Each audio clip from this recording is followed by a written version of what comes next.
Jesus. May the Lord Jesus Christ bless you and open your spiritual eyes to see Jesus today. We welcome you to watch a broadcast by Lord Jesus Christ, the Only Hope program. Take a moment to get your Bibles and listen to this wonderful message on the feast of Passover to feast of Pentecost that can change your lives forever. Watch with faith and expectation, you'll be blessed. All glory be to the Lord Jesus alone. எல்லா மகிமையும் கனமும் துதியும் ஆண்டவராகிய இயேசு கிறிஸ்து ஒருவருக்கே உண்டாயிருப்பதாக. I praise God and thank Him for giving me this wonderful opportunity and great privilege to speak about the transition period from the feast of Passover to the feast of Pentecost. ஆண்டவராகிய இயேசு கிறிஸ்து இந்த நாளில் அவருடைய ஜீவனுடைய வார்த்தை பஸ்கா பண்டிகையிலேருந்து Pentecost பண்டிகைக்கு போகிற பிரயாணத்தை பற்றி பேசும்படிக்கு கொடுத்த மகா பெரிய பாகியத்துக்கும் ஸ்லாக்கியத்துக்கும் நன்றியோடு அவரை துதிக்கிறேன். Greetings to all my wonderful viewers in the name above all names for Lord and Savior Jesus Christ. கேட்டுக்கொண்டிருக்கிற எல்லா பரிசுத்தவான்களுக்கும் ஆண்டவராகிய இயேசு கிறிஸ்து மேலான நாமத்தில் என்னுடைய வாழ்த்துக்கள். We are in the season of preparation to receive the greatest power on this earth. உலகத்திலேயே இல்லாத வல்லமை ஹல்லேலூயா பெற்றுக்கொள்கிற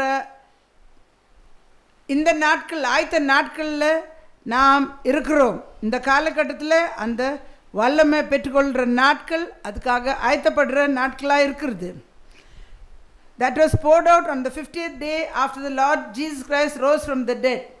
That is the feast of Pentecost. அது உலகத்திலே இல்லாத வல்லமை என்றைக்கு ஊற்றப்பட்டது? ஆண்டவராகிய இயேசு கிறிஸ்து மரித்து உயிரோடு எழுந்து 50வது நாள் பெண்டிகாஸ்ட் பண்டிகை நாளில் அது ஊற்றப்பட்டது.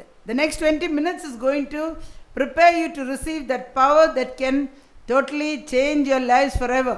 அடுத்த 20 நிமிஷத்தில் நீங்கள் ஆயத்தப்பட்டு ஹல்லேலூயா ஆயத்தப்படும்படிக்கு அந்த வல்லமை பெற்றுக்கொள்ளும்படிக்கு உங்கள் வாழ்க்கையே முற்றிலுமாக மாற்றும்படிக்கு ஹல்லேலூயா ஆயத்தப்படுற நேரமாக இருக்கிறது. If you need prayer, call that number on the screen. உங்களுக்கு ஜெபம் தேவைப்பட்டால் அந்த டெலிஃபோன் நம்பர் கூப்பிடுங்க. The very moment you call upon the Holy Spirit of the Lord Jesus, He is there to deliver, heal or bless you. ஆண்டவராகிய இயேசு கிறிஸ்துவை கூப்பிடுற அட்சணமே அந்த இடத்துல அவர் உங்களை விடுவித்து சுகம் தந்து ஹல்லேலூயா ஆசீர்வதிக்க வல்லவராக இருக்கிறார். Shall we constrain Him to come? நாம் அவரை வருந்தி அழைப்போமா? You're the living water, never dying fire. Hallelujah. Welcome, Holy Spirit. We are in your presence. Fill us with your power.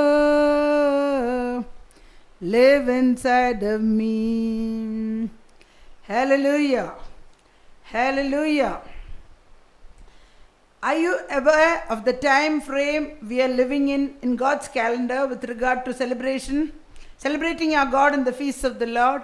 இப்போ தேவனுடைய கேலண்டரில் கர்த்தரை பண்டிகை கொண்டாடுற கர்த்தரை கனப்படுத்துகிற ஹல்லேலூயா பண்டிகை நாட்களோட காலம் எதாவாக இருக்குது உங்களுக்கு தெரியுமா? We have just finished celebrating the feast of Passover and are on the journey towards celebrating the second summer feast of the Lord. இப்போ நாம் இந்த காலகட்டத்தில் பஸ்கா பண்டிகையை கொண்டாடிட்டு பிறகு இப்போ நாம் உஷ்ணக்கால பண்டிகை ஹல்லேலூயா கொண்டாடும்படிக்கு அந்த பிரயாணத்தில் நாம் போய்கொண்டிருக்கிறோம். It comes 50 days after the Lord Jesus Christ rose from the dead, called the day of Pentecost. இது எப்படி எப்போ வர்றதென்றால் ஆண்டவராகிய இயேசு கிறிஸ்து மரித்து உயிரோடு எழுந்த பிறகு 50வது நாளில் நடக்கிறது வந்தது. ஹல்லேலூயா. அது பெண்டிகாஸ்ட் என்னும் நாள் என்று வேதத்தில் எழுதப்பட்டுள்ளது. பென்டி மீன்ஸ் 50. பெந்தி என்றால் 50. Many people call their churches Pentecost Church. But it is not the name of a church, but the name of a day that came 50 days after the resurrection. அநேக ஜனங்கள் வந்து அவங்க சபையில் பெந்தகோஸ்து சபைன்னு பேர் வைக்கிறார்கள். அது வந்து சபையோட பேர் கிடையாது. அது வந்து ஒரு நாள், 50வது நாள் ஆண்டவராகிய இயேசு கிறிஸ்துவின் உயிர்த்தெழுதல் பிறகு. Very very significant things have happen on this day. முக்கியமான காரியங்கள் அந்த நாளில் சம்பவித்து இருக்கிறத வேதத்தை வாசிக்கிறோம். Old Testament prophecies fulfill, especially the pouring out of the Holy Spirit on all flesh through Joel the prophet. விசேஷமாக பழைய ஏற்பாட்டின் தீர்க்க தரிசனங்கள் யோவேல் தீர்க்கதரிசி மூலிமா கடைசி நாட்களில் மாம்சமான யாவர் மேலே என்னோட ஆவியை ஊற்றுவேன்னு சொன்ன தீர்க்க தரிசனம் நிறைவேறுகிறது. In Joel chapter 2 verse 28 and 29, and it shall come to pass afterward that I will pour out my spirit upon all flesh, and your sons and your daughters shall prophesy, your old men shall dream dreams, your young men shall see visions. யோவேல் தீர்க்கதரிசன புஸ்தகம் 2ஆம் அதிகாரம் 28-29.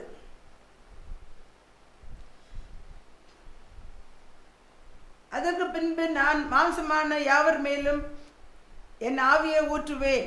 அப்பொழுது உங்கள் குமாரரும் உங்கள் குமார்த்திகளும் தீர்க்க தரிசனம் சொல்வார்கள். உங்கள் மூப்பர் சொப்னங்களையும் உன் வாலிபர் தரிசனங்களையும் காண்பார்கள். ஊழியக்காரன் மேலும் ஊழியக்காரிகள் மேலும் அந்த நாளிலே என் ஆவியை ஊற்றுவேன் என்றார். Hallelujah, hallelujah.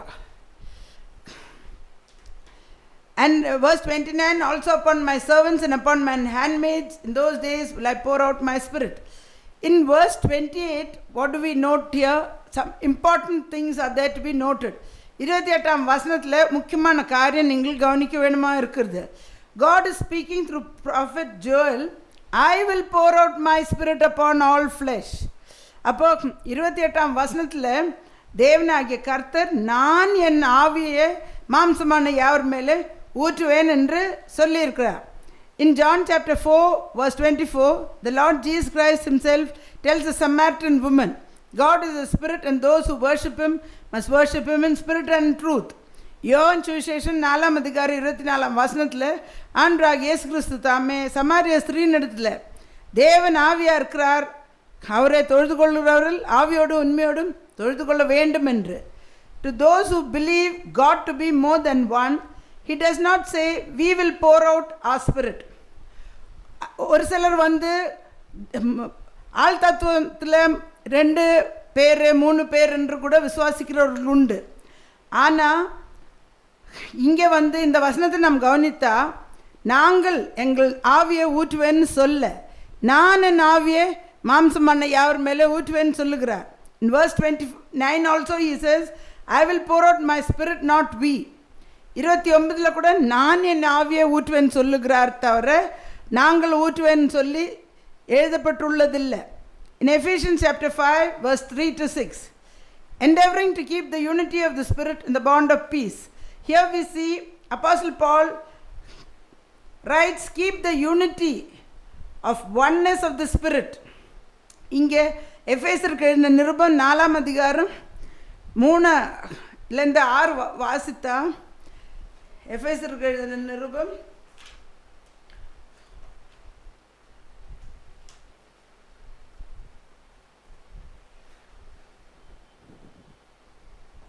4ஆம் அதிகாரம் ஹல்லேலூயா 3-6, சமாதான கட்டினாலே ஆவியின் ஒருமையை காத்து கொள்வதற்கு ஜாகிரதையாய் இருங்கள்.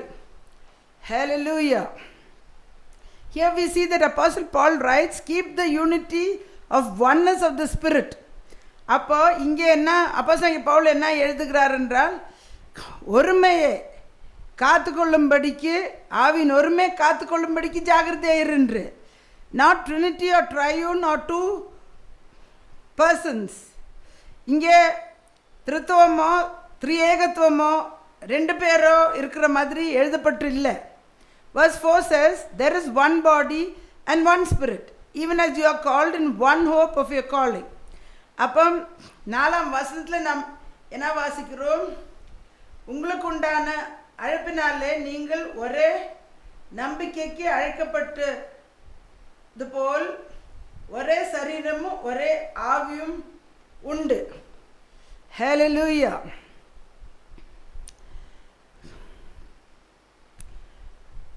And what do we see here? One Lord, one faith, one baptism. அடுத்த வசனத்தில் ஒரே கர்த்தரும் ஒரே விசுவாசமும் ஒரே ஞானஸ்தானமும் உண்டு என்று. Verse 6, one God and Father of all, who is above all and through all and in you all. 6ஆம் வசனத்தில் எல்லாருக்கும் ஒரே தேவனும் பிதாவும் உண்டு. அவர் எல்லாருக்கு மேலும் எல்லாரோடும் உங்கள் எல்லாருக்கும் உள்ளே இருக்கிறவர். Hallelujah. Hallelujah. It speaks about oneness. God is one. ஒருமையை பற்றி, ஒரே தேவனை பற்றி இங்கே அப்போஸ்தலனாகிய பவுல் எழுதுகிறார். பழைய ஏற்பாட்டிலையும் பார்த்தோம். Not 2 or 3 or 4 persons. 2 ஆள் தத்துவம், 3 ஆள் தத்துவம், 4 ஆள் தத்துவங்கள் உண்டென்று எழுதப்படவில்லை. Verse 6 says, one God and Father of all is that God who is a spirit. 6ஆம் வசனத்தில் இப்போ வாசித்தோம், எல்லாருக்கும் ஒரே தேவனும் பிதாவும் உண்டு என்று நாம் வாசித்தோமே. அது ஹல்லேலூயா, தேவன் ஆவியாக இருக்கிற தேவனை பற்றி சொல்லுகிறது. Who then is the Lord Jesus Christ? அப்போ ஆண்டவராகிய இயேசு கிறிஸ்து யாராக இருக்கிறார்? 1 Timothy 3:16 says, God was manifest in the flesh. 1 Timothy 3ஆம் அதிகாரம் 16ஆம் வசனத்தில் நாம் என்ன வாசிக்கிறோம்? தேவன் மாம்சத்தில் வெளிப்பட்டார். In John chapter 14 verse 8, 9 and 10, Philip saith unto the Lord Jesus, Lord, show us the Father, it is enough for us. Verse 9, Jesus said unto him, have I been so long time with you, and yet have you not known me, Philip? He that has seen me has seen the Father. And how say you then, show us the Father? Hallelujah. Believe you not that I am in the Father, and the Father in me? The words that I speak to you, I speak not of myself, but the Father that lives in me. He does the works. Hallelujah. யோவான் சுவிசேஷம் 14, 8, 9, 10. பிலிப்பு அவரை நோக்கி, ஆண்டவரே, பிதாவே எங்களுக்கு காண்பியும், அது எங்களுக்கு போதும் என்றார். அதற்கு இயேசு, பிலிப்புவே, இவ்வளோ காலம் நான் உங்களோடு கூட இருந்தும் நீ என்ன அறியவில்லையோ? என்னை கண்டவன் பிதாவை கண்டான். அப்படி இருக்க பிதாவை எங்களுக்கு காண்பியும் என்று நீ எப்படி சொல்லுகிறோம்? நான் பிதாவிலும் பிதா என்னிலும் இருக்கிறதை நீ விசுவாசிக்கவில்லையோ? நான் உங்களுடனே சொல்லுகிற வசனங்களை என் சுயமாய் சொல்லவில்லை, என்னிடத்தில் வாசமாயிருக்கிற பிதாவானவரே இதே கிரியை செய்கிறார். Hallelujah. It is all about oneness, not more than one. The rest are all manifestations of the one God. இதெல்லாம் பற்றி ஒரே தேவனை பற்றி தான் அது குறிப்பிடுறதை பார்க்குறோம். ஒருவரை விட அதிகமான ஆள் தத்துவம் கிடையாது. பாக்கி எல்லாம் கூட என்னவா இருக்கிறது? வெளிப்படுத்துதலாக இருக்கிறது. ஒரே தேவன் விதவிதமான இடங்களில் வெளிப்பட்டிருக்கிறார். This year we are celebrating the feast of Pentecost on the 19th of May 2024.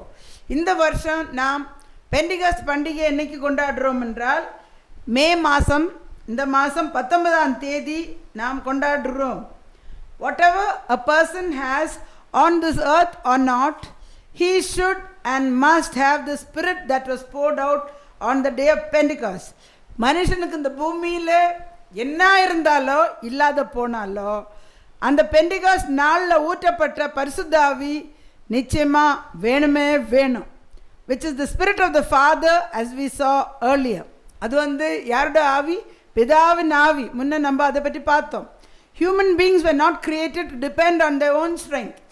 மனுஷனை சிருஷ்டிக்கும் போது தன்னுடைய சொந்த பலத்தில் நம்பிக்கை வைக்கிறதுக்காக சிருஷ்டிக்கவில்லை.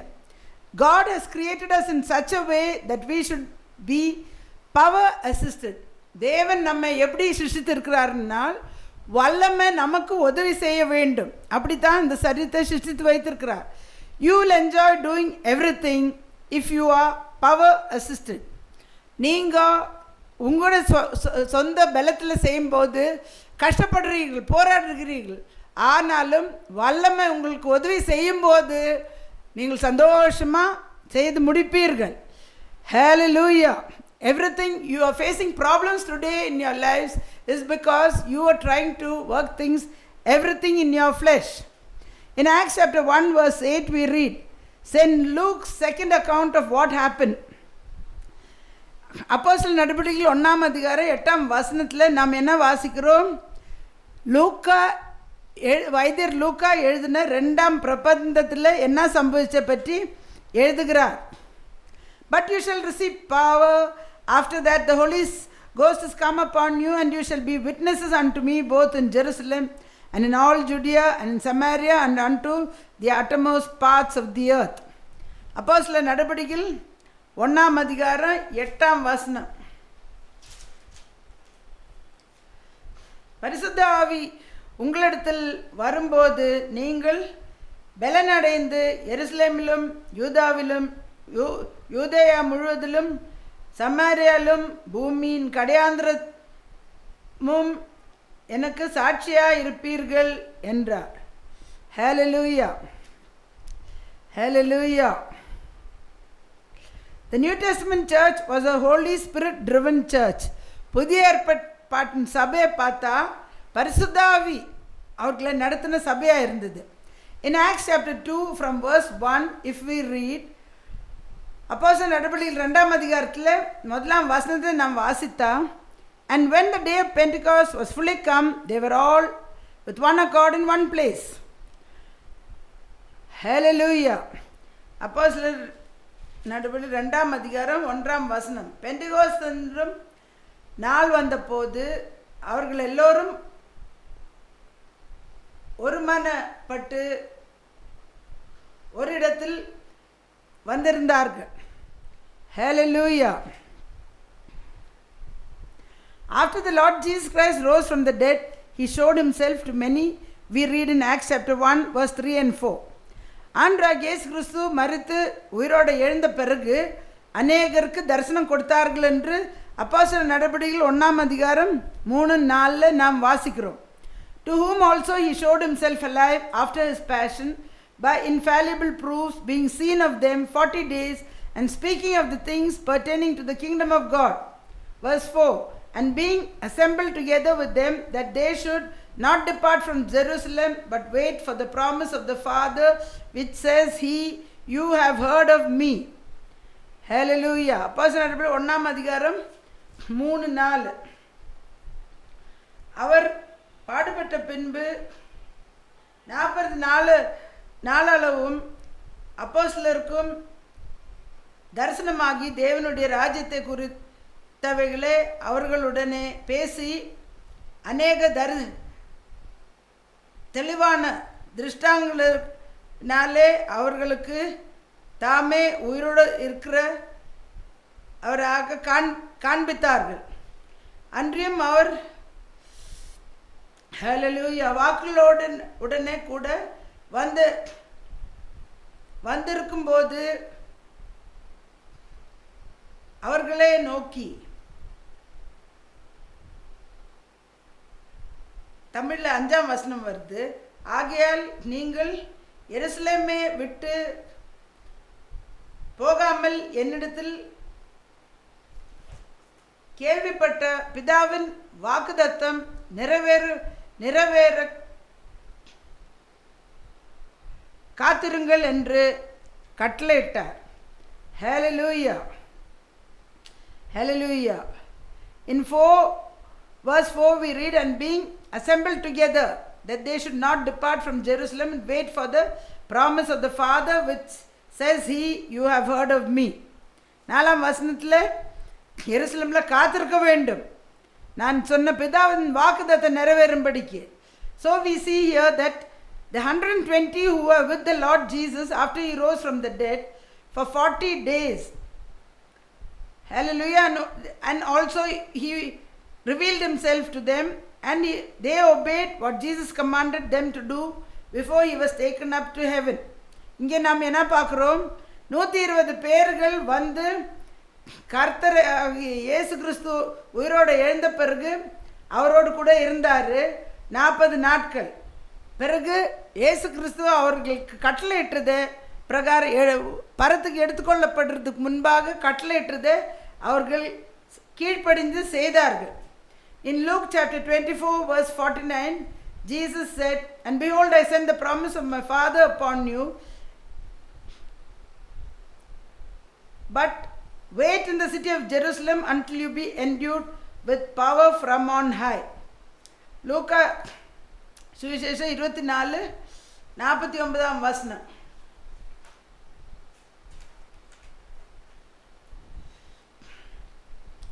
என் பிதா வாக்குத்தத்தம் பண்ணினது இதோ நான் உங்களுக்கு அனுப்புகிறேன், நீங்களோ உன்னதத்திலிருந்து வரும் பெலனால் தரிக்கப்படும் அளவுக்கு எருசலேம் நகரத்தில் இருங்கள் என்றார்.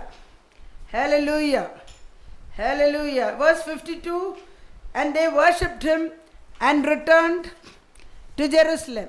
52ஆம் வசனத்தில் நாம் என்ன வாசிக்கிறோம்? அவர்கள் அவரை பணிந்து கொண்டு மிகுந்த சந்தோஷத்தோடு எருசலேமுக்கு திரும்பி வந்தார்கள். Hallelujah. In verse 53, and were continually in the temple praising and blessing God. 53ஆவது வசனத்தில் நாள்தோறும் தேவாலயத்தில் தேவனை புகழ்ந்து துதித்து கொண்டு இருந்தார்கள்.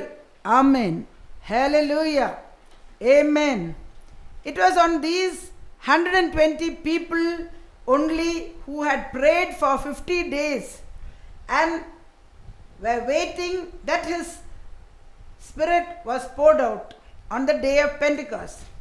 இந்த 120 பேர்கள் அவரோடு கூட இருந்து 40 நாளும் பிறகு 10 நாளும் ஜெபித்து காத்திருந்தவர்கள் மேலே மட்டும்தான் அந்த பெண்டிகாஸ்ட் நாளில் பரிசுத்தாவி ஊற்றப்பட்டதை பார்க்குறோம். Actually, if you are, hallelujah, actually if you read in Acts chapter 2 verse 5, they were dwelling at Jerusalem, Jews, devout men out of every nation under heaven. அப்போஸ்தலர் நடபடி 2ஆம் அதிகாரம் 5ஆம் வசனத்தில் நாம் வாசித்தா,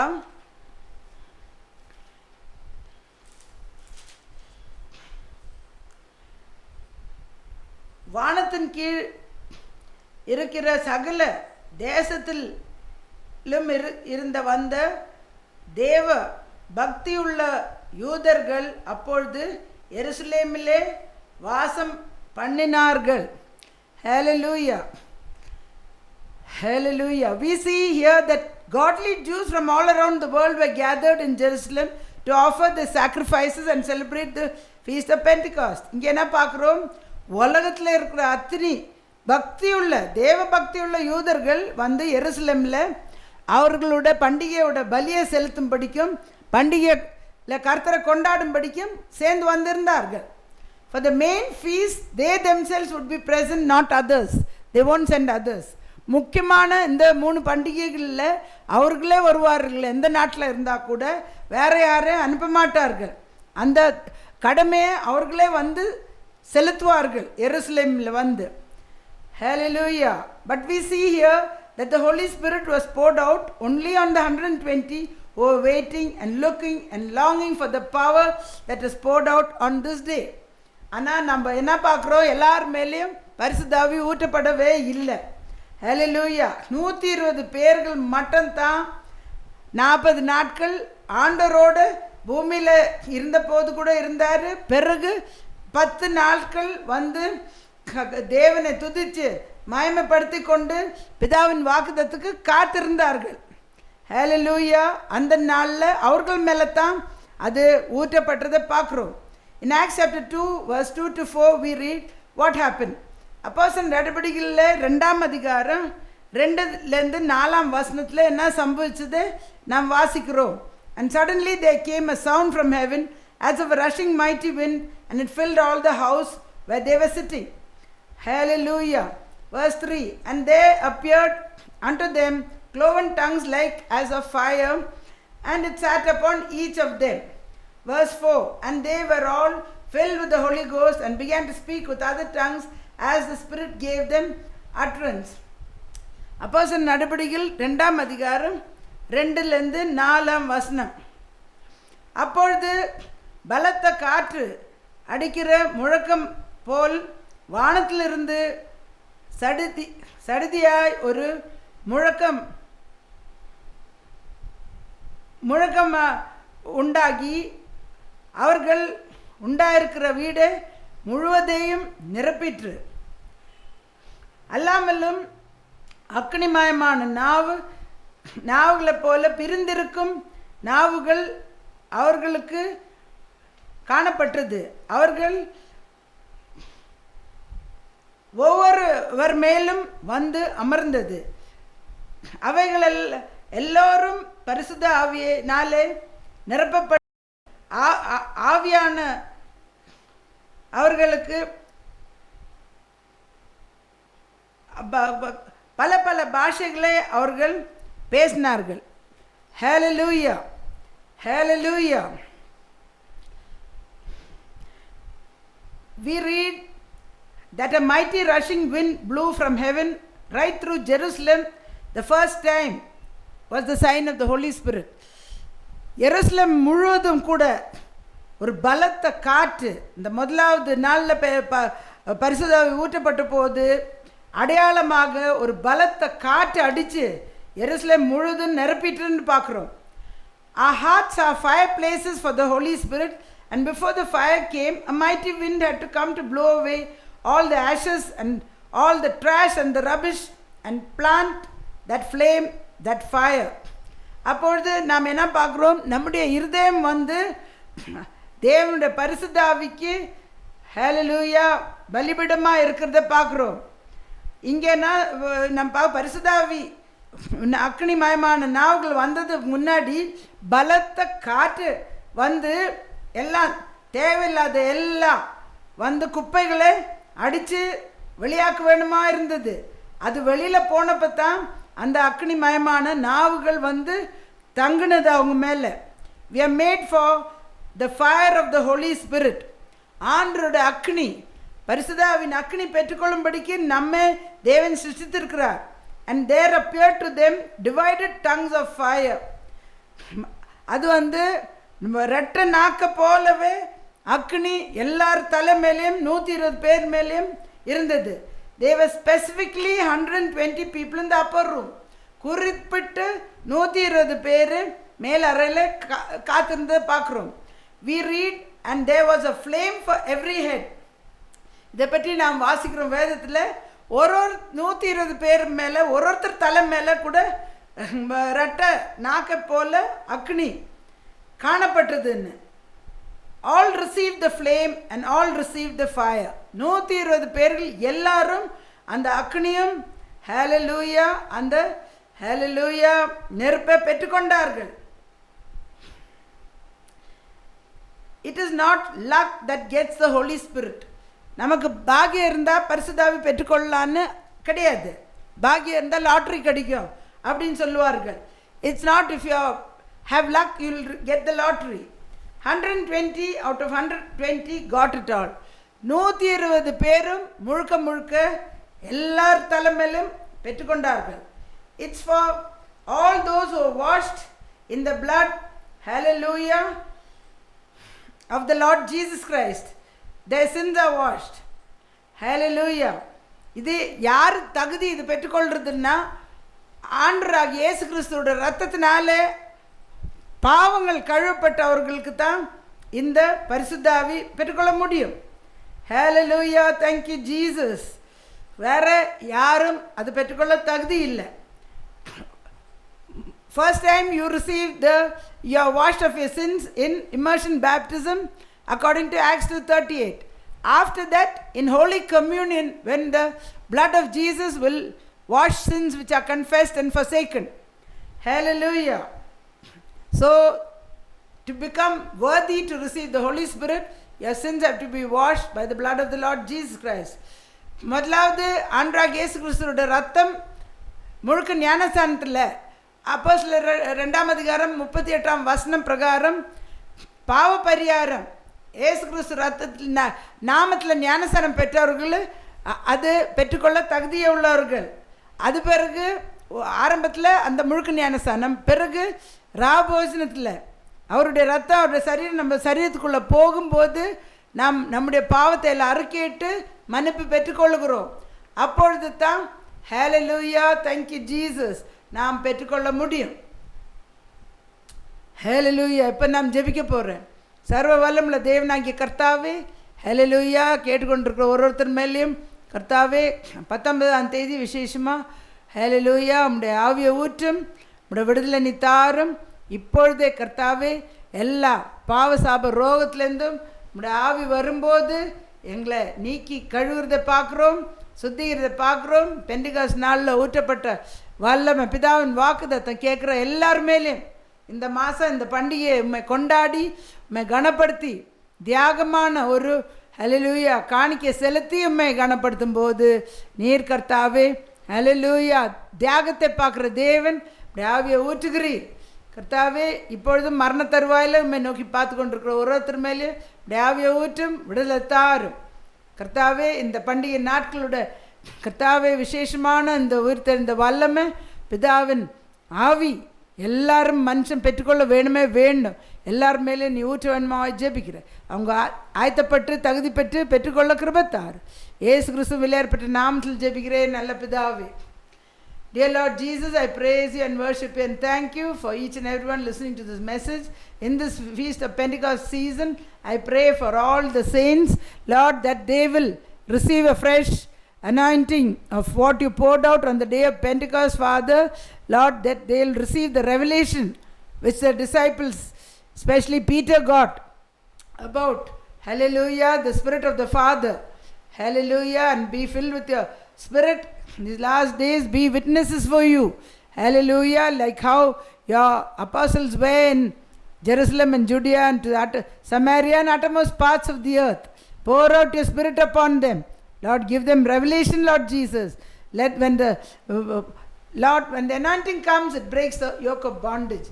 I pray that you break all the yokes. Those who are looking for your healing, deliverance, Father, pour your Spirit on them right now and set the captive free. All glory and honor is yours forever and ever. In Jesus' precious name I pray with thanksgiving. Amen. இந்த செய்தி உங்களுக்கு ஆசீர்வாதமாக இருந்தால் நீங்கள் இந்த மோகரிக்கு தொடர்பு கொள்ள வேண்டுமா கேட்டுக்கொள்ளப்பட்டீர்கள். ஹalleluya. அந்த ஒழுத்தை தாங்க விரும்பினால் நீங்கள் உங்கள் காணிக்கையில் அந்த அக்கௌண்ட் நம்பரில் போடுங்கள். இந்த ஹalleluya பெண்டிகாஸ் பண்டிகையில் ஊற்றின பிதாவின் ஆவி எல்லாரும் நீங்கள் நிச்சயமாக பெற்றுக்கொள்ள வேண்டும். அதுக்குன்னு நீங்கள் ஆண்டு செய்த தியாகத்துக்கு ஈடாக ஒரு காணிக்கையை செலுத்தி ஒரு விதைங்கள். உங்கள் எல்லா விண்ணப்பத்து கூட அதில் விடுதலை நீங்கள் பெற்றுக்கொள்ள முடியும். நீங்கள் கர்த்தரை கனப்படுத்துங்கள். இந்த ஊழியத்தின் ஆசீர்வாதம் உங்கள் மேலேயும் உங்கள் குடும்பத்தின் மேலேயும் வந்து பலிக்கும். If this message is a blessing to you, contact us by phone. If you want to support this ministry, send your offerings to the account number mentioned on the screen. Hallelujah. In this summer feast of Pentecost season, you give a sacrificial offering and sow your seed for all your prayer requests, and the Lord is able to pour down the Spirit of the Father upon you and your families and open a mighty door of breakthrough. In this end time harvest of souls, honor the Lord with sacrificial offerings. The Lord will add to you the blessing of this ministry to you and your families. If you want individual prayers, contact us by phone. Friday morning 10 to 2, individual prayers will be made for your deliverance. Come to that address, call us by phone, come and receive your deliverance. தனிப்பட்ட முறையில் ஜெபம் தேவைப்பட்டால் வெள்ளிக்கிழமை காலையில் 10லேருந்து 2 வரைக்கும் உங்களுக்கு ஜெபங்கள் ஏறெடுக்கப்படும். இந்த முகவரிக்கு நீங்கள் வந்து எங்களோடு தொடர்பு கொள்ளுங்கள், வந்து உங்கள் விடுதலையை பெற்றுக்கொள்ளுங்கள். Till we meet again, do not forget, Jesus Christ is Lord.